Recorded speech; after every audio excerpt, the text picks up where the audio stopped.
প্রচণ্ড গরম, আর এই গরমে আমাদের অনেক সময় কিছু খাওয়ার ইচ্ছে থাকে না, মনে হয় এমন কিছু খাই যেটা চটজলদি তৈরি হয়ে যাবে, আবার শরীরকে ঠান্ডা রাখবে, কিন্তু পেটটাও ভর্তি রাখবে। সেই রকমই আজকে একটা রেসিপি আপনাদের শেয়ার করব, যেটা হেলদি তো বটেই, আর এতটাই লো ক্যালোরি যেটা আপনাকে ওয়েট লসে হেল্প করবে, কিন্তু পেটটাকেও ভর্তি রাখবে, আবার খুব বেশি সময় নেবে না, কিন্তু খুব টেস্টি হবে। খাবারটা খুবই টেস্টি হবে, যেটা আপনি অনায়াসে যখন কিছু খাওয়ার ইচ্ছে করবে না, সেটা সন্ধেবেলা হতে পারে, সেটা ডিনারে হতে পারে, সেটা ব্রেকফাস্ট হতে পারে, ইভেন আপনার মানে লাঞ্চ টাইমও হতে পারে। অনেক সময় আমাদের পেট ভর্তি ভাত রুটি খাওয়ার ইচ্ছে করে না এই গরমে, তখন আমরা এইরকম একটা খাবার কিন্তু খেয়ে নিতেই পারি। আবার তার 2-1 ঘন্টা পরে আবার একটু কিছু খেলাম। এইভাবে অল্প অল্প করে খাবার আমরা এই গরমে রাখতে পারি, যখন আমাদের পেট ভর্তি অনেকটা খাবার খাওয়ার ইচ্ছেটা করে না।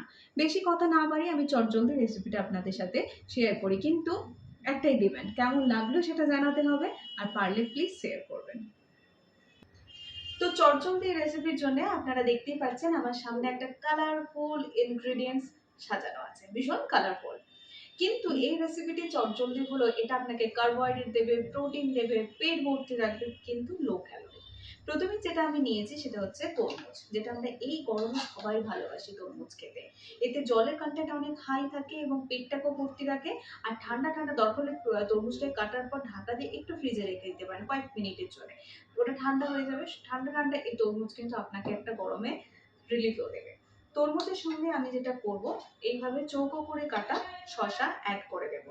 মোটামুটি যতটা আপনি খাচ্ছেন সেইভাবে একটা শসা অ্যাড করে দিচ্ছেন। ছোট ছোট করে কাটা কিউবসে কাটিংটা ভালো করে করবেন, যাতে দেখতে ভালো লাগে, দেখতে ভালো লাগলে খাবারটাও খুব ভালো লাগবে। শসা আর তরমুজ, টমেটো এইভাবে ভালো করে একটা কালারফুল একটা বড় বাটি, এক বাটি এটা স্যালাড হবে। মোটামুটি তরমুজটা আমি 10 থেকে 15টা কিউবস নিয়েছি, তার সাথে শসা দিলাম আর টমেটো দিলাম, এইভাবে মিক্স করে নিলাম। তার সাথে আমি যেটা দেব, লো ফ্যাট পনির আছে, যেটাকে আমি একদম এইভাবে ম্যাশ করে কিছুটা অ্যাড করে দেবো। খুব বেশি না, মোটামুটি ওই 20-30 গ্রামসের মধ্যে এইভাবে পনিরটাকে একজনে 1 সার্ভিং হিসেবে অ্যাড করে দিই। এই কারণে আমি এটাকে বললাম যে ডিনার বা লাঞ্চও খাওয়া যাবে। এটা কিন্তু বেশ পেট ভর্তি রাখবে এবং আপনাকে কার্বোহাইড্রেট, প্রোটিন সবটাই দেবে এবং একটা গুড অ্যামাউন্ট অফ ফ্যাটও দেবে, কারণ এর মধ্যে আমি কিছু সিডস অ্যাড করবো এবং কিছু নাটস অ্যাড করবো, যেটার মধ্যে থাকে হেলদি ফ্যাটি অ্যাসিড, ওমেগা 3 এবং ওমেগা 6 ফ্যাটি অ্যাসিড। এখানে আমি কুচনো আমন্ড দিয়ে দিলাম, এইভাবে কুচনো আমন্ড অ্যাড করে দিচ্ছি এবং আগে থেকে ভিজিয়ে রাখা চিয়া সিডস 1 কি 2 টেবিল স্পুন মতো অ্যাড করে দিচ্ছি। বুঝতে পারছেন, সিডস এবং নাটস আপনাকে দিচ্ছে হেলদি ফ্যাট, পনির দিচ্ছে আপনাকে ফ্যাটের সাথে একটা খুব ভালো অ্যামাউন্টের ভেজ প্রোটিন, আর তরমুজ যেটার মধ্যে আপনার আছে ফাইবার আছে, এবং শসা টমেটো এগুলো থেকে আপনি ফাইবার বা কার্বোহাইড্রেট পাচ্ছেন।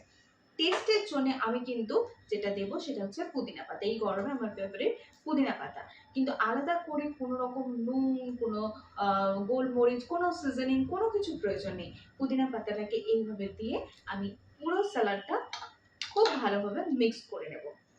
এটা আগে থেকে বানিয়ে রাখার কিচ্ছু দরকার নেই, জাস্ট এইভাবে মিক্স করবেন এবং আপনি আরামসে আপনার breakfast, lunch, dinner, office tiffin, ইভিনিংয়ে কিছু খাওয়ার ইচ্ছে হচ্ছে না, জাস্ট এনজয় করুন।